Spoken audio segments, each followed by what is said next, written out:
அஸ்ஸலாமு அலைக்கும் வரஹ்மத்துல்லாஹி வபரகாத்துஹு.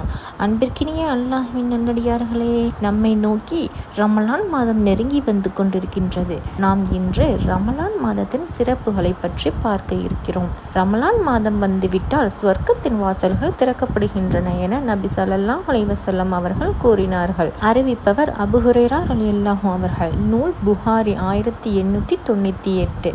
ரமலான் மாதம் வந்துவிட்டால் வானத்தின் வாசல்கள் திறக்கப்படுகின்றன, நரகத்தின் வாசல்கள் அடைக்கப்படுகின்றன, சைத்தான்கள் விலங்கிடப்படுகின்றன என நபி ஸல்லல்லாஹு அலைஹி வஸல்லம் அவர்கள் கூறினார்கள். நூல் புகாரி 1899. ரமலான் மாதம் வந்துவிட்டால் சொர்க்கத்தின் வாசல்கள் திறக்கப்படுகின்றன, நரகத்தின் வாசல்கள் அடைக்கப்படுகின்றன, சைத்தான்கள் விலங்கிடப்படுகின்றன. இதன் கருத்து என்ன? ரமலான் மாதம் வந்துவிட்டால் அன்றைய தினம் மரணித்தவர் சொர்க்கவாதியா, அல்லது ரமலான் மாதத்தில் சைத்தான்களின் எந்த செயல்களும் நடைபெறாதா என்ற சிந்தனைகள் இந்த செய்திகளை பார்த்தால் சிலருக்கு தோன்றலாம்.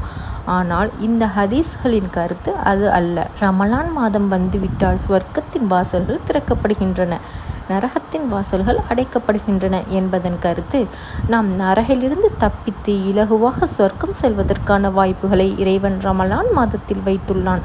மனிதன் தான் செய்யும் பாவங்களால் தான் நரகத்திற்கு செல்கிறான். இறை தூதர் ஸல்லல்லாஹு அலைஹி வஸல்லம் அவர்கள் மூலம் நமக்கு இறைவன் கற்றுக் கொடுத்த சிறு வணக்கங்களை இந்த மாதத்தில் செய்தால் அவற்றின் மூலம் நம் பாவங்கள் அனைத்தையும் அல்லாஹ் மன்னிக்கிறான்.